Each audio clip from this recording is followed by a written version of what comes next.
Hi everyone. Before we start this video, we wanted to give all of you a big thank you. Psych2Go's vision is to make psychology more accessible to everyone. Today's topic is on 5 interesting behaviors that may be linked to psychopathy. If you could share this video with someone who's interested in learning more about psychology, that would be a major help to the vision. Everybody is in some way familiar with the common ideas we collectively have about how a psychopath behaves, or characteristics they may have. Whether through watching the depiction of psychopathic antagonists in Silence of the Lambs, The Dark Knight, Psycho, or a million other different stories based around this enigmatic topic, it's pretty safe to assume that when you imagine a psychopath, you imagine the archetypical villain as presented in such films. This is likely a nonchalant man with expensive taste, an affinity for classical music, and of course, a taste for gratuitous violence. Many behaviors that these characters in films display are inaccurate. Others, however, can be backed up by evidence provided by psychological research. There is the question of where the association between some behaviors or characteristics came from, and whether there is any truth to these. Here are 5 weird behaviors and characteristics that have been proven to have a possible link to psychopathy. 1. Music taste.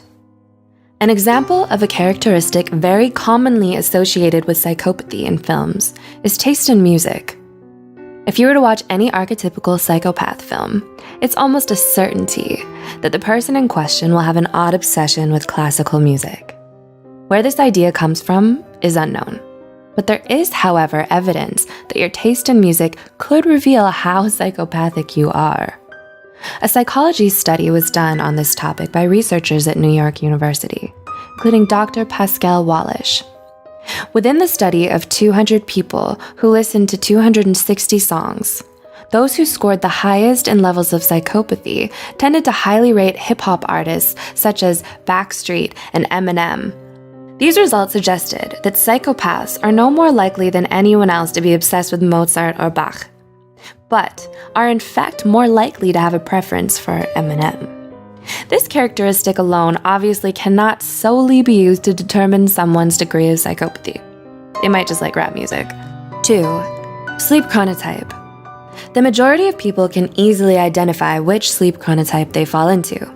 Whether they're an early bird who peaks in the morning, prefers to go to bed early, and get up as such, or a night owl who stays up till all hours, gets up late, and peaks in the evening.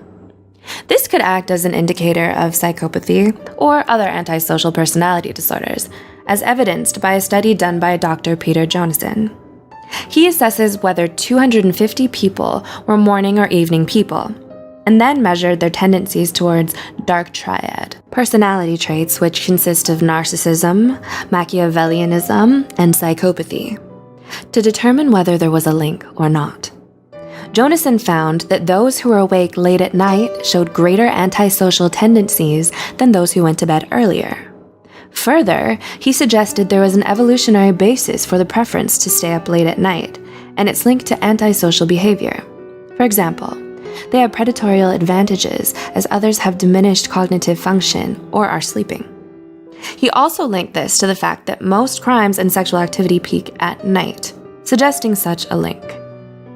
This is evidence for the idea that someone's sleep chronotype and whether they like to stay up late at night could give an insight into if they are psychopathic or not. 3. Yawning.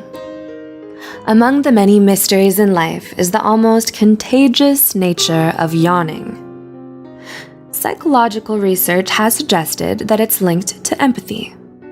This has been used to explain why when seeing someone else yawn, you're more likely to imitate the behavior subconsciously if you know them or have a close relationship. You're less likely to do so with a stranger or someone you don't like. A key aspect of psychopathy is a complete lack of empathy, making someone who is a psychopath or a sociopath essentially immune to this contagious behavior, as this key aspect, empathy, is missing.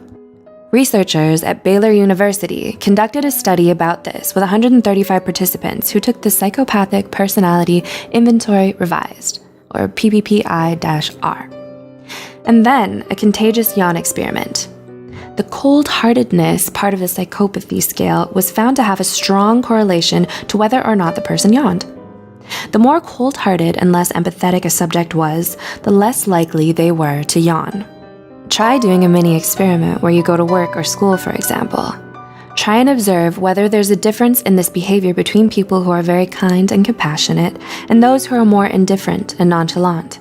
Be sure to comment down below what you find. 4.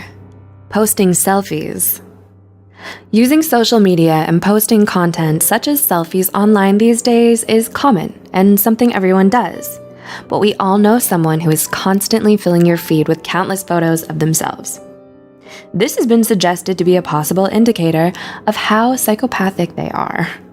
A study done at Ohio State University attempted to link the amount of selfies men posted to how psychopathic they were. They did this using a sample of 800 men aged 18 to 40. They found the expected link between how narcissistic, an antisocial trait, and self-objectifying these men were, and how many selfies they posted online. This also increased with those who edited their photos before posting. They also found that these men who posted more selfies also scored highly on their levels of psychopathy, which means the scores were above average. If you know any men, or are someone who very frequently posts selfies on Instagram or Snapchat, this could be a sign of higher levels of antisocial traits, such as narcissism and, more importantly, psychopathy. And lastly, sense of smell. A weirder characteristic that has been suggested to have a link to psychopathy is the sense of smell. Having an impaired sense of smell could be linked to psychopathy, according to a study done by Mehmet Mahmout and Richard Stevenson from Sydney Macquarie University. Using a sample of 79 diagnosed non-criminal psychopaths aged 19 to 21, they conducted an experiment where the participants had to identify and discriminate scents. They did this using sniffing sticks. 16 different scented pens, like orange, coffee, leather, and so on. They found that participants, who were all confirmed as psychopathic, had issues identifying scents and discriminating them from others. Those of the participants who scored highest on a standard scorecard of psychopathic traits did the worst on both measured aspects. This has been suggested to be due to abnormalities or damage in the orbifrontal cortex, an area of the brain which has been independently implicated in both antisocial disorders, including psychopathy, and having an impaired sense of smell. This telltale sign is likely a reliable indicator of possible issues in the orbifrontal cortex, which could include psychopathy. If you are a psychopath, a key characteristic may be a bad sense of smell. What are your thoughts on these 5 behaviors that may be linked to psychopathy listed in this video? Do you know anyone who might display any of these behaviors? Or do you think you're the one who has these behaviors? Let us know in the comments below.